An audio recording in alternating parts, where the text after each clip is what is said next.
Testing, testing, 1, 2, 3. Testing, testing, 1, 2, 3. You are now listening to the Backlook Cinema Podcast with Zach and Zoe. Thank you for joining us as we talk about the movies of yesteryear.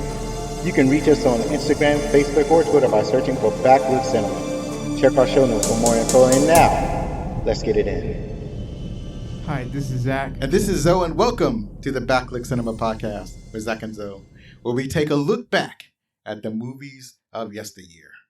And this is our 30th episode. And the reason we started this show was to strengthen the bond between my son, Zach, and me, Zoe.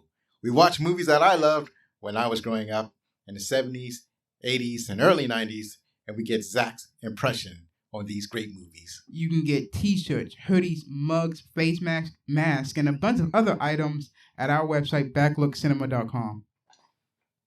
And now, you can also find our merch on teespring.com/store/back-look-cinema-shirts or not dash shirts, but anyways. And you can follow us on Instagram, Twitter, and other socials. You can find details in the show notes. And there are direct links to our socials at backlookcinema.com and the store. And you can leave us direct feedback there, comments, suggestions, etc. Or you can email us at fanmail@backlookcinema.com. And please, if you like our show, then rate and review us on Apple Podcasts or whatever podcast app that you might be using. All right. So now that we got that out the way, what have you been up to this past week? I did finish Resident Evil 8, but that's just about it. So do you agree with the consensus about the game? That people say it's a great game? Yeah, it's a great game. Some people are saying it's the greatest Resident Evil game ever. I don't know about that because I never really played the other ones, but yeah, it's a great game. Oh, okay. So there's a debate on the horror versus action in a Resident Evil game. So where do you stand on that side on that side of the debate? You whether have a Resident Evil game with more action or more horror? Well, it should be more horror over the action. As long as there's a real balance between the action in the game, then it's fine. Like Resident Evil 8 showcased that there's a real good balance between the action and the horror. There's a lot more horror and not too much action going on. So, because you still do have to look around for bullets and conceive your ammo manage your inventory. Oh, you mean conservation of ammo? Yeah. Right. Yeah, I agreed. I remember the first time I played a Resident Evil game, I started running out of bullets. I don't even know which one I started with. I was like, oh my God, I have no bullets. I have to fight this zombie off with my bare hands, and that never, ever goes well. You shouldn't fight zombies with your bare hands. I mean, I did have to fight one of the bosses with my knife after I ran out of ammo. I was like, okay, I have no ammo. There's no more zombie. Well, lichens dropping in. Right. Looks like I have to fight this big guy with just a knife, and I managed to beat. And I was like, ha. Right. Screw you. What level did you play the game on? Huh? What level you play the game on? I played it on normal. I'm not trusting that game. I don't trust it that well. Right. Resident Evil is the reason I'm such a resource hoarder when it comes to video games. Like, anytime video games where you got to collect resources and you got a limited amount of space for your resources, it's like ever since playing that game and running out of bullets, I just collect resources and just find a way to store it. I get bigger and bigger. Like, whenever there's an option to increase your storage space, I always choose that option. Like, they have that in Outer Worlds. Like, you start off with a certain amount of space where you can store your resources. And then I just choose whatever options give me more and more space. Like, you can upgrade your companions so they can help you carry more, and I do that for them so I can carry more stuff. Or you can get certain ammo that helps you carry more. Armor that helps you carry more stuff, and I do that for the armor. You give yourself power up so you can carry more stuff. Just whatever it takes, so I can just carry everything that I pick up. But after a while, especially since I'm playing the DLC, I'm skipping a lot of stuff. Because, for example, I have like 4,000 rounds of light ammo. I was like, I don't need to pick up any more light ammo. I've got way too much. There's not that much combat in the game anyway. There's only one weapon that I just picked up that just rapid fire spits out ammo. And that uses a lot in a few seconds. So that's the only weapon. Then I had to look at how much ammo that I'm using. But otherwise, I don't even have to pay attention to it.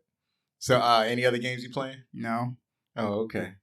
So I just started playing Injustice 2 again. Well, I'm just picking up some characters. I played some last week and I played some yesterday.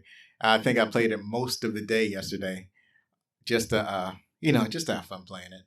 And I'm still not that good at it because it's like I can see how the video game plays the game and how I'm playing the game. I'm still playing it like it's Mortal Kombat 1. And they're doing these advanced movesets and connecting combos. It's like, oh man, I can't do none of that. Maybe I should go to the training level. I never did the training, so maybe I should go and do the training missions and I don't know, get some knowledge. Try to up my skills for playing the training missions. Because otherwise I'm just floundering. But I did what I need to do, and then I played some Outer Worlds, and I'm playing some online, some phone games or whatnot. Watching YouTube videos. You seen any interesting videos? No, not really. What's the other thing? Listening to podcasts. So the only other thing I did was I started the audiobook Dune. I had read it as a regular book before, so now I'm listening to the audio performance, and it's just nice the way he writes. And as you know, they're doing a new Dune adaptation that's coming out. I guess this Christmas. I want to say it's this Christmas. So it who's in it? That dude from Star Wars, Jason Momoa, that dude from DC, and then that dude from I'm trying to think of his name, but I can't do it. But this same guy is playing in Moon Knight. He's playing Mark Spector in Moon Knight, and he was in Ex Machina. So the listeners would know who I'm talking about. I can't think of his name right now. But it's funny, right? Because he's playing Jared Leto. He's such a huge star, but he's playing a character that, spoiler alert, is not going to make it to the end of the movie. I'm in a part of the book now where he's about to meet his fate. But it's something that I wanted to do for the podcast, but I realized it's not that I like that movie. It's just that the only reason I watch it over and over again is because it's convoluted. I'm fighting to understand it. And before I thought, well, the reason I didn't understand it before is because I was too young when I first watched the movie. But then upon subsequent viewings, it's like, no, this movie is just convoluted. That's all there is. It's just hard to understand. But it has some neat moments in there. So I'll watch it for those moments. But it's not easy to understand. So I don't know. I can't say that it's going to make the show. So yeah, that's all I've been up to. Just video games and Dune. And you did any drawings lately, anything like that? No. How's work going? Is it going good? Painful. It's painful. I don't know. Target is hiring. They might give you that $15 an hour. So, anyways, let me. Okay, I'm looking at the script that I wrote, trying to figure out where I'm supposed to be. Yeah, I know where it's supposed to be. Yeah, I know where we're supposed to be. We're supposed to be. You're supposed to tell us what we're about to watch. Yeah, what we watch. Watch Enter the Dragon. Enter the Dragon. That's the Bruce Lee classic. Tell us about Enter the Dragon. Enter the Dragon revolves around three main characters. Lee, a man recruited by an agency to investigate a tournament hosted by Han, since they believe he has an opium trade there. Roper and Williams are former army buddies since Vietnam, and they enter the tournament due to different problems they have. It's a deadly tournament they will enter on an island. Lee's job is to get the other two out of there alive. What? No. That's an interesting name. I've never seen that name before. Phoenix? That's also, that no. Looks good. That looks good. I think that's what it is. His job is not to get the other two out of there alive. That's not his job. No, that's not his main job. But that's the plot that somebody wrote. Did he really watch the movie, or did he just seen trailers and assume that's what it was? Right. I should have peeped that. Yeah, but you should have done this yourself. Well, the reason I didn't do it myself was because it's been a long since I've seen this movie, and I didn't quite remember all the particulars. Here's the real plot. So Bruce Lee, he's seen not all of it, but just Summarize it as best you can. Bruce Lee is going to get his revenge along with doing some investigation on the island on Han. Oh, excellent. That's excellent. I like that. That is simple as it can be. But this man's talking about, oh, yeah. First of all, I don't even know if they was in the army or not. They didn't feel like they did. They did mention that when they first climbed on the boat. That's how they knew each other.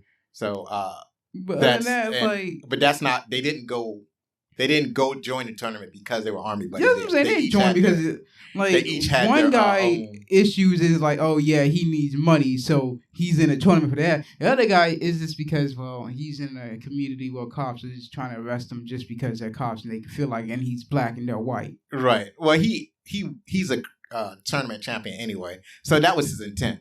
He was going to go to the tournament because that's what he does. He competes in tournament, but it just so happens that on his way to the airport, he was accosted by the cops for no reason whatsoever. Oh, where are you going? What? I know, right? Come, what's in those bags? Why? Right, right. Oh, you're talking about what? Oh, you're getting on a plane? I don't think you're going to Hawaii. What?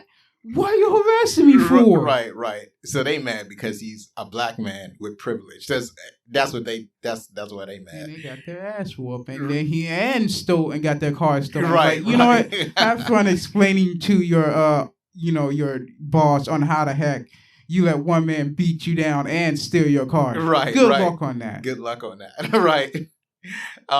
What you call it? And so they actually never say Bruce Lee's character's first name. They only ever called him Lee. Right. Like, okay, and that's fine. I saw that you had trouble with the word opium. So opium was a big deal. It's related to heroin, and it's also related to pretty much the most effective legal pain-killing drugs we have. So it's related to like morphine and stuff like that. Or I forgot that stuff that some people are addicted to. But yeah, so opium was one of those things that like Western governments, especially the United States, tried to vilify because it was connected to Chinese culture. And so that was one of the first drugs that the U.S. government had illegalized, was opium, because they didn't want white women being corrupted by Chinese men. that was their whole deal. So this movie was released in August 19th, 1973 by Warner Brothers. It grossed over $25 million in the initial U.S. release, a total of $100 million, including subsequent U.S. releases. So basically that means, like, back in the 1970s, very few people had access to VCRs, and studios were very stingy about releasing the film rights of their movies to TV stations. So you rarely saw a theatrical movie on television. So basically what studios would do, they would just release it again and release it again. So this movie came out in 1973. I was like 2 and 3 years old. There's no way I was going to see that movie or even remember it when it originally released. So the only time I got hyped about it was when I think it was re-released around 1977, because that was the same year the Star Wars was released. And I remember being hyped about Star Wars and at the same time being hyped about Enter the Dragon, because that was actually a re-release. And I was more excited about the trailer because I didn't get to see it then either. It's like you see a trailer for Enter the Dragon and you see just Bruce Lee just throwing kicks. Next thing you know, you're out in the yard, you're kicking your brother or you're kicking your cousin because that's what the commercial made you do. The commercial made you do it. And then, you know, your great-grandma had to come out and beat you with a switch to stop you from kicking your relatives. So, yeah. Something wrong with you. It made you do it. It was exciting. Something wrong with you. And then you get kicked with a real kick, and then you need to take a break. So it grossed over $350 million worldwide on an $850,000 budget. That is amazing return on investment. One of the most profitable films of all time. And it received a lot of favorable reviews, as we shall see. This movie is starring Bruce Lee as Lee. Not particularly original, but Lee is a very common name, so I'll forgive them for that. He's also starred in The Green Hornet, The Fist of Fury, The Way of the Dragon, and Game of Death. The first one is a TV show that lasted one season, and it was famous for its crossover with Batman and Robin '66. And the other three are the other movies that he's famous for as Bruce Lee. But as I looked at his filmography, he was actually acting since he was a child. So, and his father was an actor. So he's been acting for a very long time. He's acting under his natural name. And then later on, he had changed his names a couple of times, and finally he landed as Bruce Lee. Continue. Then we have John Saxon. He was Roper. He was in A Nightmare on Elm Street, Black Christmas, and Beverly Hills Cops 3. Yeah, he's a for real actor. He's been acting for a long time. He had a great career in the 70s, and then later on in his career, he's acting basically in TV shows. I think he's still acting too, so he's doing it. The next one is Jim Kelly as Williams. He was in Black Belt Jones, Hot Potato, and Black Samurai. He was one of those dudes that we idolized over when we was growing up. Like when you pretended you wanted to be somebody, he was like, "Yeah, I'm Jim Kelly," and somebody else would be Bruce Lee. Continue. We have Ahana. I'm gonna say Anna. Anna Capri. Capri or Yeah. Capri. One Capri. of those. She was playing Tanya. That's good. That's Okay. good. She was in The Man from U.N.C.L.E., Piranha, and Payday. Right. Don't know much about this actress, but she's also appeared in a lot of shows and movies. Also, Khan Shih as Han, and we're going to talk more about him in the the trivia. Robert Walls. He was O'Hara. He was in The Way of the Dragon, Game of Death, Walker, and Texas Ranger. I'm sorry, it's Walker, Texas Ranger. Oh, Walker, Texas Ranger. Okay, then. I thought you might remember that one. No. That was a TV show that starred Chris Norris, yeah. Chuck Norris. Chuck Norris, yes. Right. So, let's see. And they did they're doing a remake of Walker, right? That's on TV right now. They just call it Walker. But I was like, I've had my fill of the Texas Ranger stuff. So, do you remember who O'Hara was? No. That was a giant white dude with a scar on his face. Oh, hell. Yeah, that's O'Hara. So, and as you can see, he appeared in a couple of other Bruce Lee movies, the only ones that he's made. And finally, we have, this is the most interesting one, it's Bolo Ewing. I'm going to say Ewing. Bolo Ewing. And he starred as Bolo. But in the film, he's credited as Yang Z. Yang Z, S-Z-E-Z. So anyway, I'm guessing that is his real name. That's his legal name. That was his birth name. And then he started in this movie, Enter the Dragon. And I guess every time somebody saw him, they just called him Bolo. So like, you know what? That's my name now. My name's Bolo now. He was also in Bloodsport and Double Impact. He is impossible to miss. Like when he's in a movie, it's like there he is. There's Bolo, and there's no sense in changing his name. He's playing the same character all the time. So continue. This was directed by Robert Klaus. He did Game of Death and Black Belt Jones. Yes, continue. He's done some other movies, but these are the ones that we're most familiar with. It was also written by Michael Allen and Bruce Lee, uncredited. So Bruce Lee helped write this movie, but he is not credited for this work. Michael Allen, he wrote Flash Gordon and Truck Turner. I'm not familiar with Truck Turner, though it sounds familiar. But Flash Gordon, oh man, that's a beautiful movie. Have you seen that one? No. Flash. All right. Oh, Let's move on to the next one. He's the savior of the universe. Yeah, he did that. He did the dang thing. I mean, that's a goofy, stupid movie, but I love that goofy, stupid. It's like it's like the dumb dude that's your best friend. That's Flash Gordon right there. And Bruce Lee, he's also written for The Way of the Dragon and Game of Death. And there's a show on the TV right now called Warrior that's based on some notes that he wrote. So his daughter, Shannon Lee, got a hold of some of these notes and like, you know what? I'm going to fulfill his destiny and she made a show featuring her father's notes on this show. All right. The music was by Lalo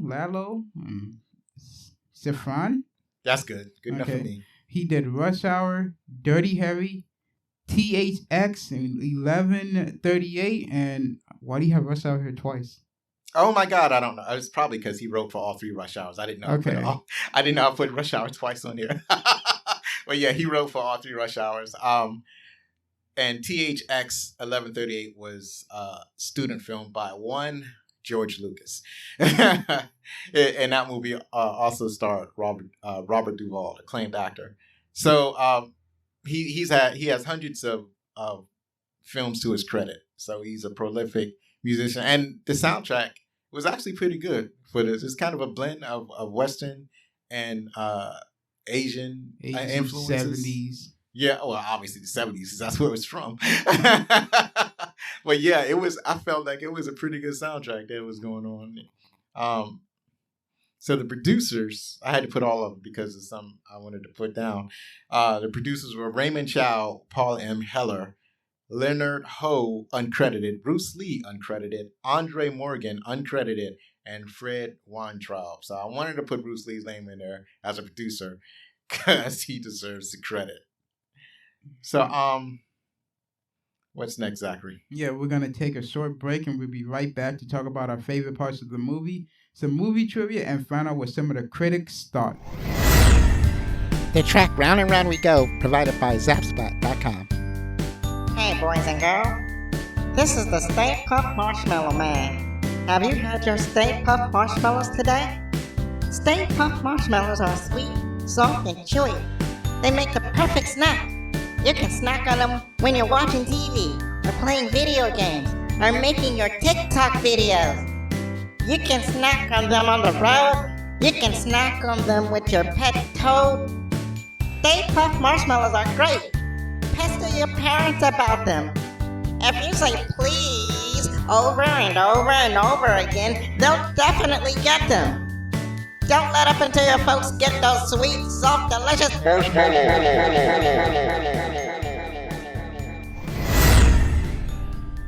And we're back. So now we come to the part of the show that I almost always forget. Zachary, what is your favorite part of Enter the Dragon? Let's see, the favorite part, well, the fight scenes, those are always going to be the favorite part of the movie. Right. Straight up the fight scenes. I would say the flashback for Williams and Jones. What's his name, Jones? Roper. Yeah, Roper. And Williams. Yeah, those two have a flashback on, I guess, why they're there. Right. Like, okay, that's pretty neat. That's good and all. Right. The only one that didn't get a flashback was the other guy that was in the tournament. I forgot his name. You mean that Australian dude? Yeah. He wasn't a main character. Yeah, he wasn't main. It was like, yeah, he got beat here. in the first fight. He was like, oh yeah, he's just here to be here. And it feels like he, I guess, copies other people's moves or something like that. I don't know if he copied, but he was kind of a bully. He was a bully. On the junk. On the ride to the tournament, he's bullying one of the ship crewmates. Basically all of the ship crewmen. Yeah, and bullying them. Bruce Lee's there, so he's trying to bully him. And then he's like, hey, what's your fighting style? Bruce Lee's like, it's the art of fighting without fighting. He's like, the heck is that supposed to mean? He's like, all right, then show me. He's like, no, not right here. Not in the space. How about this? We take this boat to that island, and I'll show you there. He's like, all right. So he gets on a little boat, and then Bruce Lee's already untying the boat, letting him go off. I'm like, oh. The guy's like, what are you doing? I'm like, yeah, see, that's the art of fighting without fighting. I'm not fighting. Yeah, right. See, no, it's not so much that I'm not fighting. It's like, I beat you, and I didn't have to fight you. Where have you heard that phrase before, fighting without fighting? I don't know. You remember? No, I don't. Remember The Last Dragon? No. So in The Last Dragon, that was what Leroy was trying to teach his students. He says he wants to teach them the art of, well, actually one of his students says, you know how you always trying to teach us the art of fighting without fighting? Well, I mastered the art of fighting without knowing how to fight. That thing, yeah.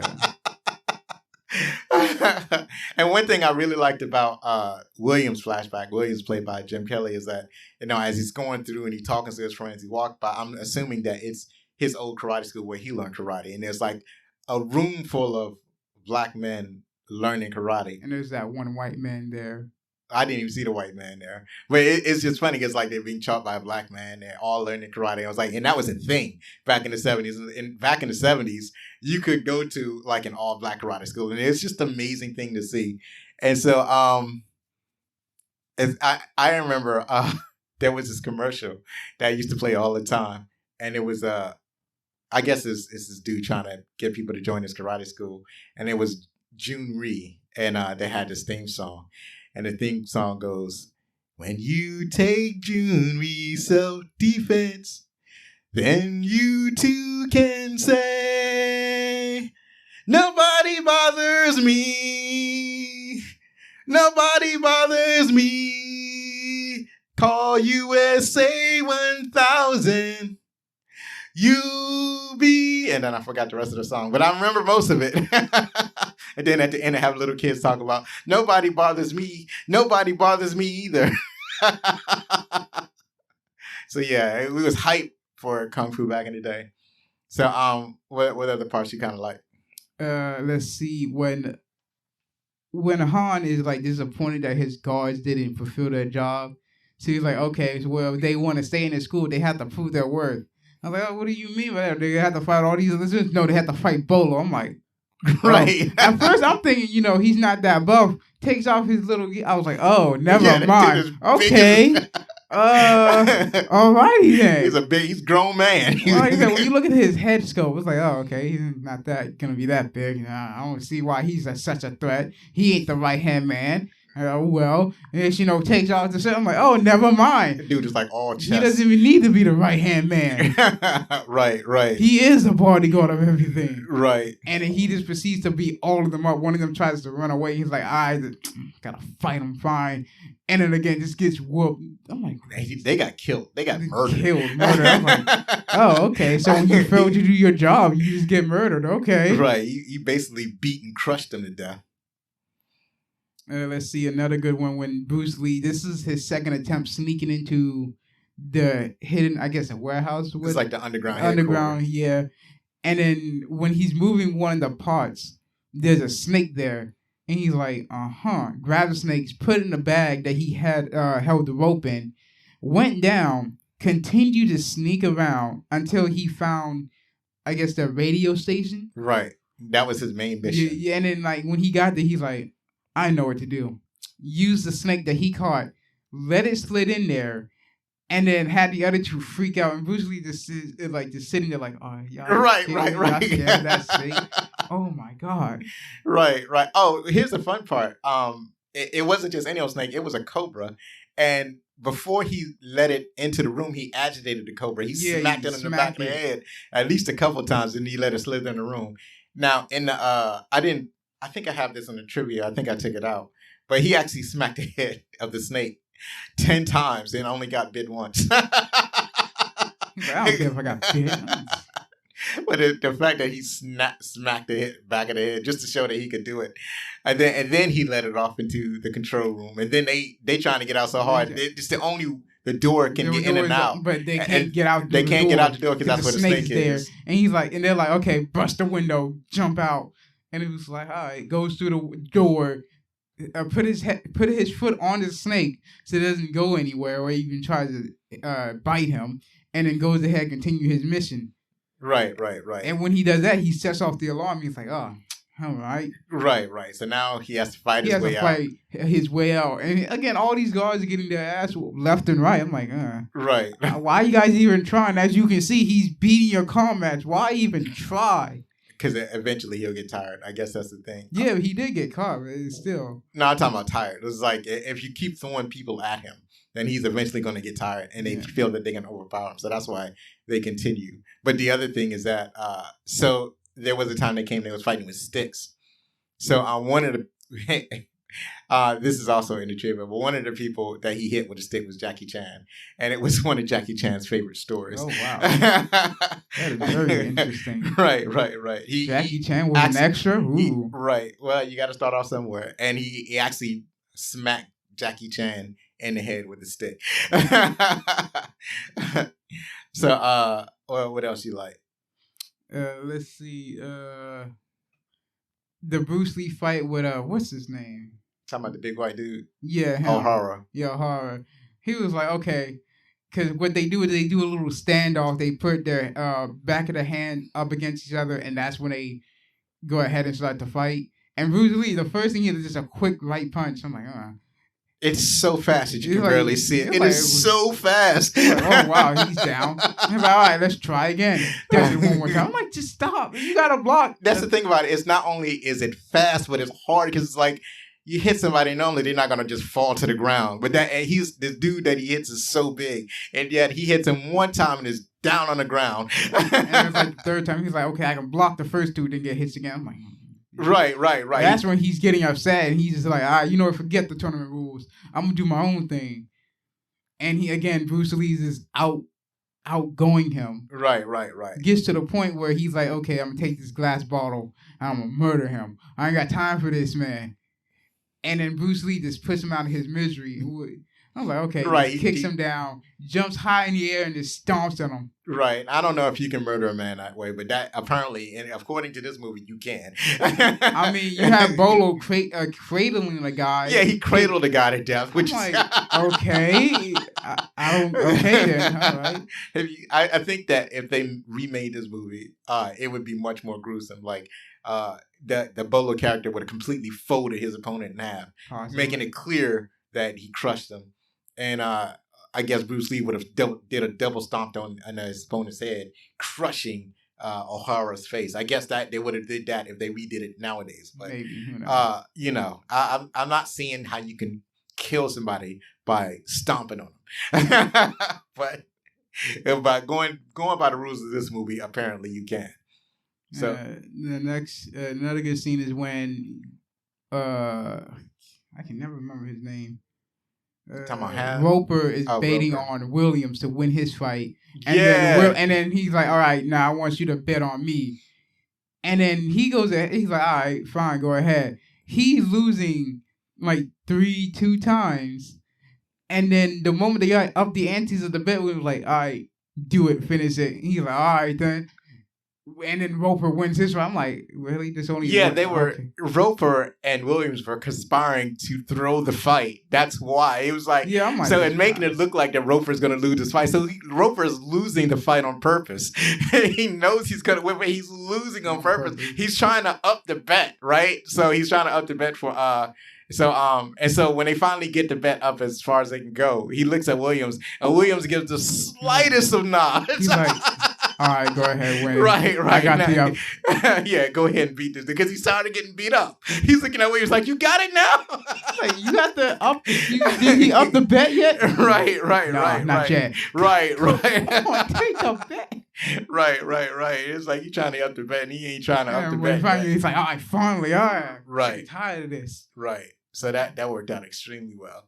So what else you like? What else you got? Let's see. When they had a whole entire fight on the island with because Roper was he had not a deal but an opportunity to take where Han's like, hey, you can be with me on my side, as you know, because there's no misunderstandings. You can be on my side, you know. Oh, because you already know I killed your friend, as you can clearly see him hanging there, dropped in, I guess, ashes or whatever. Right.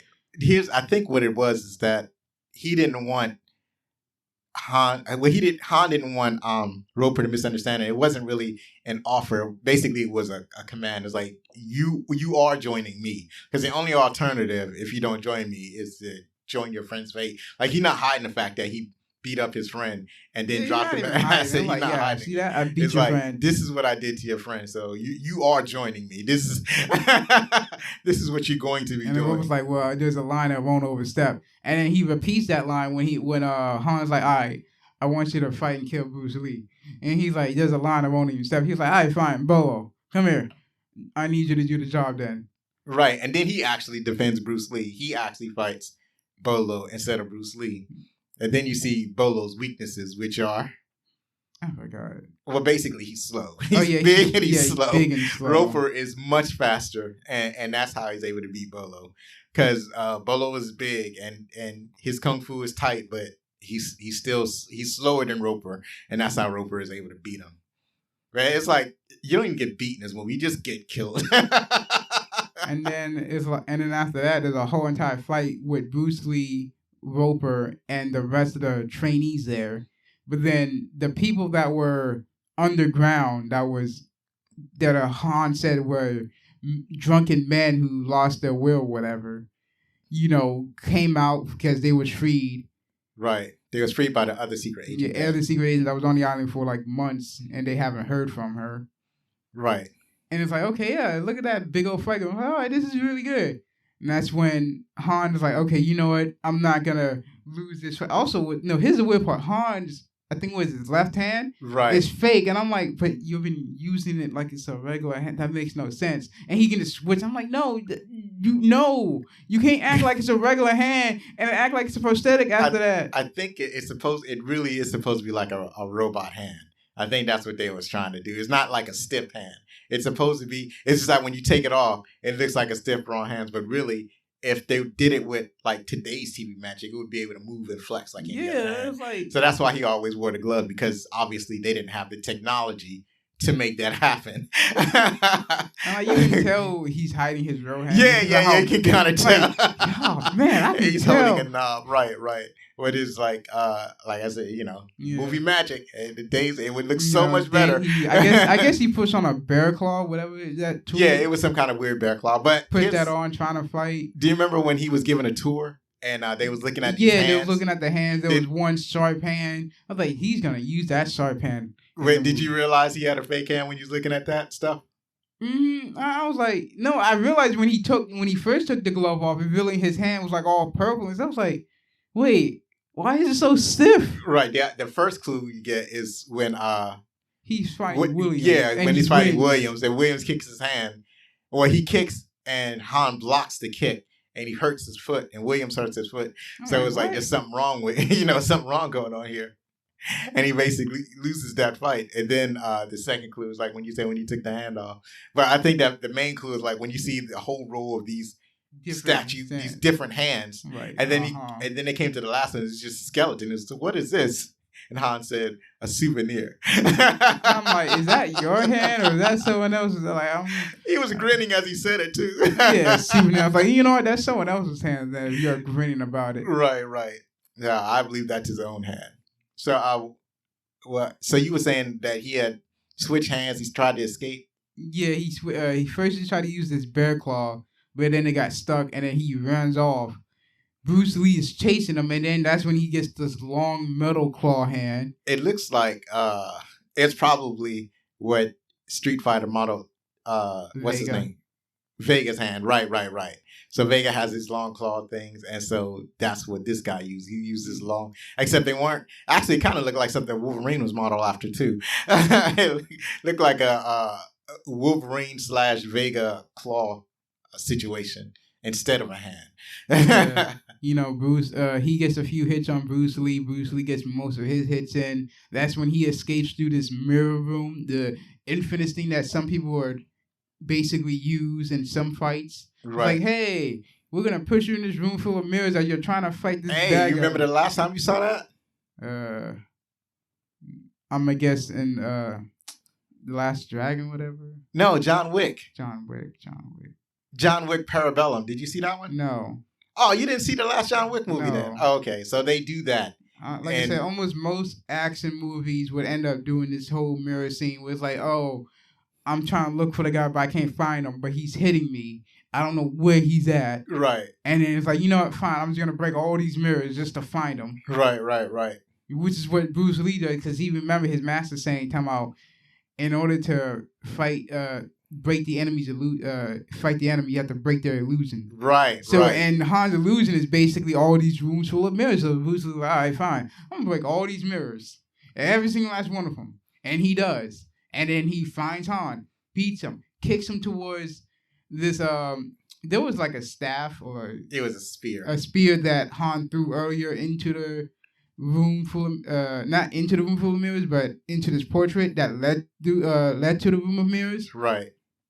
Bruce Lee kicked him on that. Like, oh, that's a fitting end. Right. Instead of, again, he doesn't get arrested because that was the whole point, was to basically catch him in the act of with the drugs. But, Bruce Lee had other ideas. Like, yeah, you know what? I'm going to get my revenge and I'm going to kill him just because jail ain't right for him. Death is so much better for him. Well, the last thing he said to him is like, you dishonored my family. Yeah, dishonored my family. Dishonored the Shaolin Temple because... he was a part of that. Well, the reason he said dishonored family because O'Hare was the man who caused his sister to commit suicide. Because first they was going to try to rape his sister. And it was a whole group of men. And first they started harassing her and whoever that man was that was escorting her. I'm guessing a teacher. It was either a teacher or an uncle. The master. I don't think it was his father because it doesn't seem like he addressed them. Because later when Lee talks to the man, I don't think he addressed the man as a father or talked to him as a father. It seemed like he treated him like as an uncle or an older friend or a teacher or something like that. It's not clear who the man is to Lee or his sister. But the man was there escorting his sister. And then they beat up the man. Then the sister starts to run. So she's fighting as she's running. So that was a really good part right there. Because it's like she wasn't. Yeah, she's running as she's She ain't fighting. no punk. And then it gets to the part where it's like one woman in the wind. It's like, nope. Right. Like, Nobody's trying to help her. And it's like, no, I'm not going to try to help you against a gang of rapists. So and then finally she gets cornered. And she kills herself rather than be raped. So that was what Lee meant when he told Han, you dishonored my family. So that's basically the whole movie. And then after he kills Han and goes, walks out, just give the thumbs up to Roka. Roka gives a thumbs up because like the whatever spy organization after he sent the message, the spy organization sent the interested parties to the island to clean up basically, and they didn't. Since Han is there, they can just go through the island and see all the wrongdoing that he's been up to. Roper loses his girl because I don't even know what happened to her. Apparently she died in the fight, I guess. And I'm like, what? Not really his girl, just some sex worker that he liked. Yeah, but I'm just like, what? Why was she still there? Why didn't she run away? Because she's being loyal to the island. No, I mean like running high and start. But maybe she did try. I don't know. We didn't really see all of the fight. There was no indication of her. Like she's just there on him. Like so, she was beat up by whom? Whoever. I don't know. What you call it? It could have been like a stray fist, or some of them had weapons, so it could have been a stray weapon that got her. And the other thing was, you saw the fight and essentially the beginning of the fight when they were all together. But then when Han, Lee, and Lee follows, then we don't see what happens with the rest of it. It's just Roper and all the prisoners fighting all the students, and I guess the good news is the prisoners won. Yeah, that's just about it. My only guess is that there were way more prisoners than there were students because I don't think they were kept in good conditions. They probably weren't well fed and they didn't have a chance to exercise. And a lot of them look catatonic when you first see them. They just looking at the bars, staring into space. And they did come to life. I think when Lee was underground and he kicked one of the guys chasing him. The prisoners start choking him out. Right. Right. The prisoners grabbed him through the bar and started choking him out. Right. So there was some action there. So I'm trying to think of some other things that we can go over. But, really it's a simple story. The overall theme is, Bruce Lee is giving a chance to avenge his family, go to a secret island to, gather some information, avenge his family. And that's basically the whole thing. You more expertly encapsulated it when you read the first part. Made the corrections that needed to be made. So you got anything else? Nope. You want to add to that? All right. Well, let us move on to the trivia. The trivia is provided by IMDb. And that is where we get all of our trivia because I am not a particularly original person. Now, let's start this off with Bruce Lee. Bruce Lee actually struck Jackie Chan in the face with one of his fighting sticks. He immediately apologized and insisted that Chan could work on all of his movies after that. Unfortunately, Lee died before he could keep his promise. And this is Jackie Chan's favorite story to tell about Bruce Lee. I bet it is. That would be mine too. Like, hey, man, no worries. He always tells that story. An extra challenged Bruce Lee to a fight to see if he's really that good. Lee won the fight and sent the extra back to work. Yeah, because people are always challenging Bruce Lee. No, I want to fight. Let's see here. Lose this high. Because Bruce Lee was not a tournament fighter. He did not fight in tournaments. He did demonstrations all the time. But he never really like to participate in tournament fighting. So people are always challenging him in real life because they want to see if he is as good as he is in the movies or in his demonstrations. So popular video game Mortal Kombat borrows multiple plot elements from this movie. Liu Kang is heavily influenced by Bruce Lee. Lee, a benevolent Shaolin monk who fights shirtless in black kung fu pants.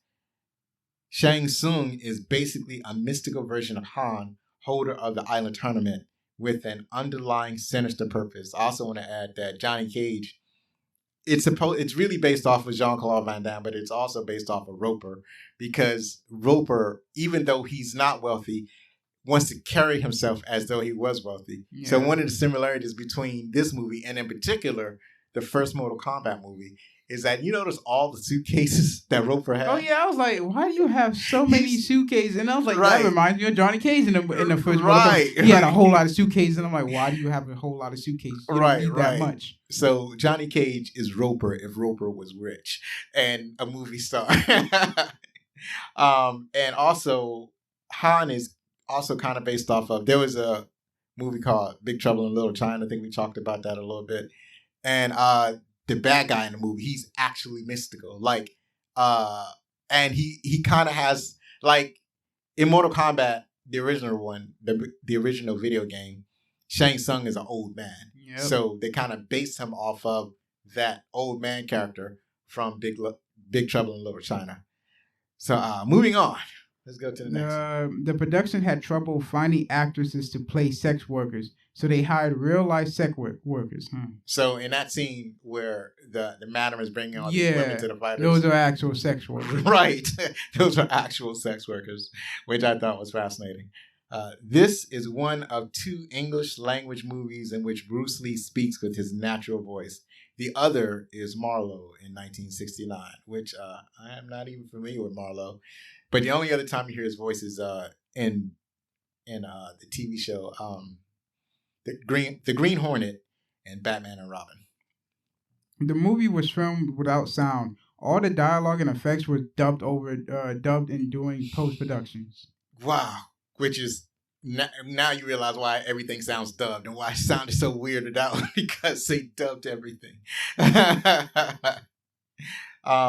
In 2004, the movie was deemed culturally, historically, or aesthetically significant in the United States and selected for preservation in the National Film Registry in the Library of Congress. On the set, Bruce Lee offered $100 to anyone who can catch his hand before he jabbed him. It didn't cost him a penny. Of course no one's going to catch that. Right. On the set, Bruce Lee offered... Oh, you read that already. In the popular 1980s martial art video game, Double Dragon features 2 enemies named Roper and Williams, a reference to the 2 characters, Roper and Williams, from the movie. Bruce Lee's final film to feature his direct involvement. Several of his films released after his death consist of archive photos from his previous films. Right. So this is his last completed film. I think it was Game of Death. He died during production of that movie, so they had to use either archival footages or stand-ins to finish that movie. But don't quote me on that. I might be wrong, but it's one of those movies. There were often arguments between Bruce Lee and producer Raymond Chow, one ending with Lee storming off the set. Lee felt that Chow was trying to assert himself as the mastermind of the movie and that he wasn't being kept informed of everything going on in their partnership, while Chow thought that business was his side of the partnership and that he didn't have to consult Lee on every decision and told Lee to let it go or to get on with the acting. Bruce Lee's final film, the heck? Do you have that twice? Yes, you do. Bruce Lee's film to feature his directing. Oh, I did have it twice. Yeah. Oh my goodness. My bad. I'll read the next one, and you can read the one after that. Bruce Lee was concerned about the character he was portraying in this movie. He was unsure whether the West would accept a Chinese hero and whether the Chinese would accept his new approach. According to Robert Klaus, the screenwriter I'm all confused. According to Robert Clouse, screenwriter Michael Allen made flippant remarks that Lee shouldn't worry about such things, claiming that the only reason the movie was going to be made was because it was cheap and that it wasn't a fine piece of literature. Lee tried to push this aside, but Allen persisted in his attitude and made script alterations. Knowing that Lee had trouble pronouncing certain words, he could try to include as many R's into Lee's dialogue as he could. Eventually, Lee refused to work with him anymore and demanded a new script. The producers suggested that Allen lay low for a few days. To Lee's utter anger, he encountered him on a ferry in Hong Kong. Oh, it's you again. Oh. Right. Fights broke out on set between stuntmen and extras hired from rival families of triads. So they had gangsters on the movie. Gangsters in the movie. And the fights would break out between gangsters. So that's what happens when you hire gangsters, especially gangsters from rival families. You're going to get gangster fights on the movie. So that's funny. Bruce Lee wanted to use this movie as a vehicle for expressing what he saw as the beauty of Chinese culture rather than it just being another action film. Bruce Lee tapped the cobra 10 times. Only once did he get bit. Man, I'm not trying to tap the cobra one time. I want zero chance of getting bit. Bruce Lee directed this movie's opening Shaolin Monastery fight sequence. Bruce Lee was once put into an armbar during a sparring session. His opponent asked what he would do in this situation, and Bruce Lee responded, "Why, I bite your leg, of course." In the movie, Roper does that in his fight with Bolo. This was the first Chinese martial arts film produced by a major Hollywood studio. You know what's funny is that there were two whole moves. The first one was that when you saw with Bolo, and the other one when it was another fight where Bruce Lee had this other dude kind of in an armbar, but he had it in such a way that the dude's head was facing away from Lee, so the dude couldn't turn around and bite. He couldn't turn around and bite. Right. He couldn't bite anybody. He was just out. No, actually, that was in the very first fight. Yeah, the very first. And the dude had to tap out because. And let's talk about that first fight. Dude was pretty big. That was a big dude. That was a big tubby dude doing flips and everything. I'm like, dude, that dude can get down.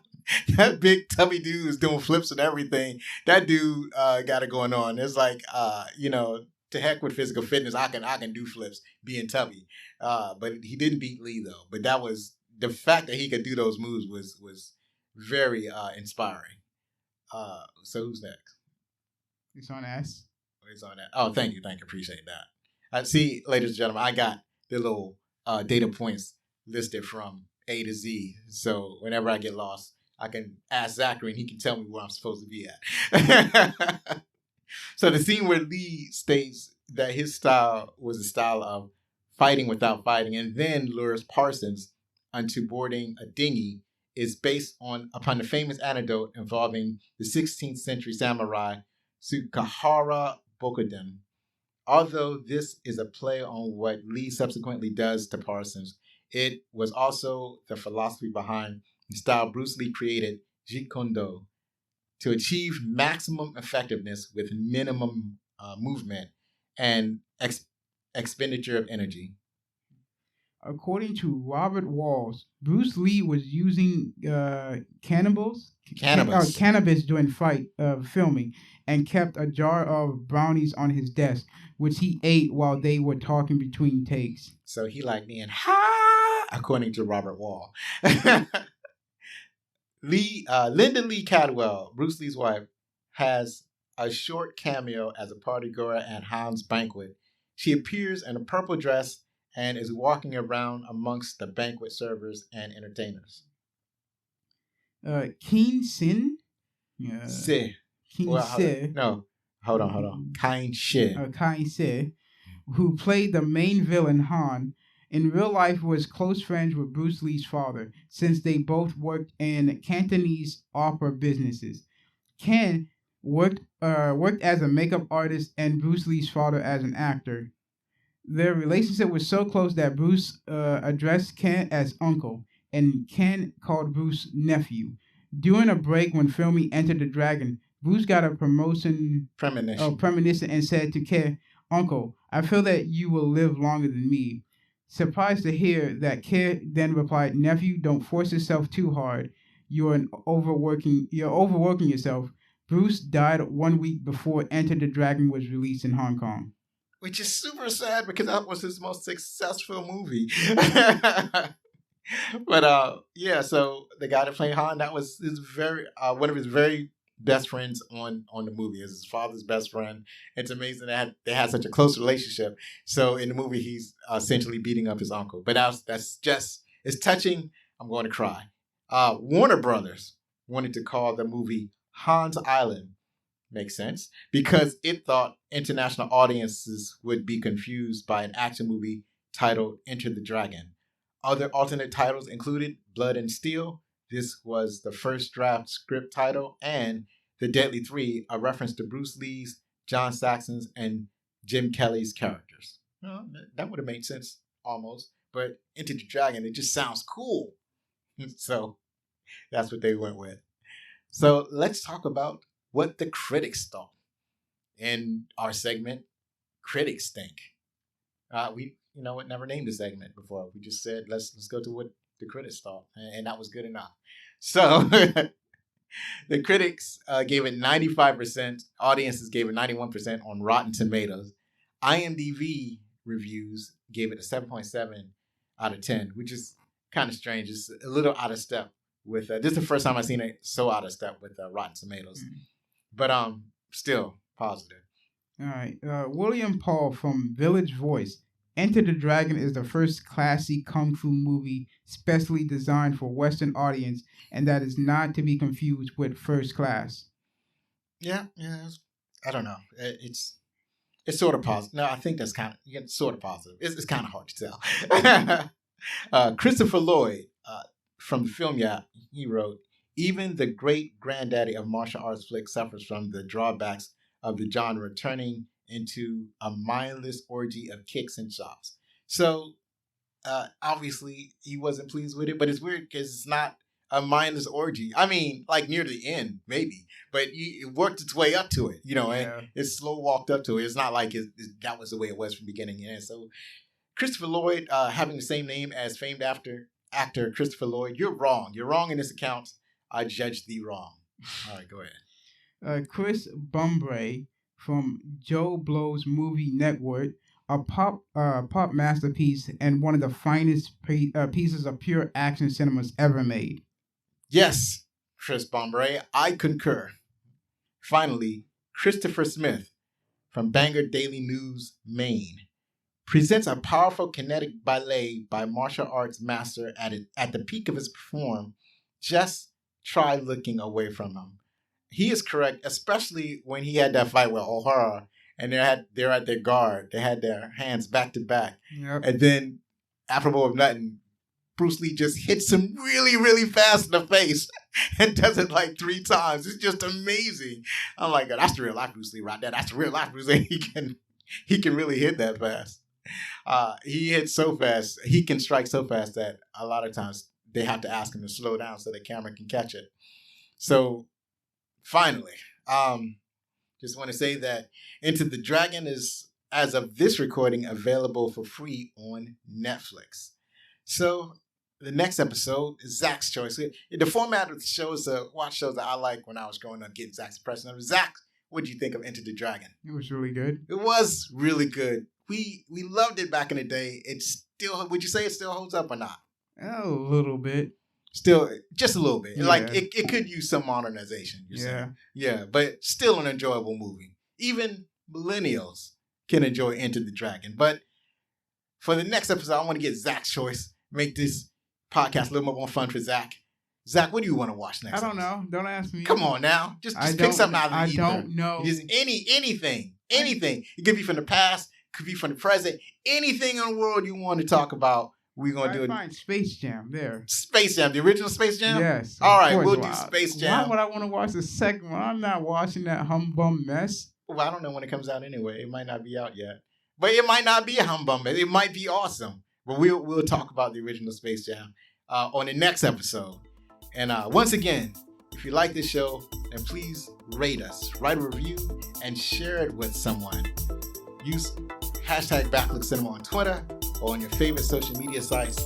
Believe me, it matters. Be safe, hug your loved ones, and be outstanding.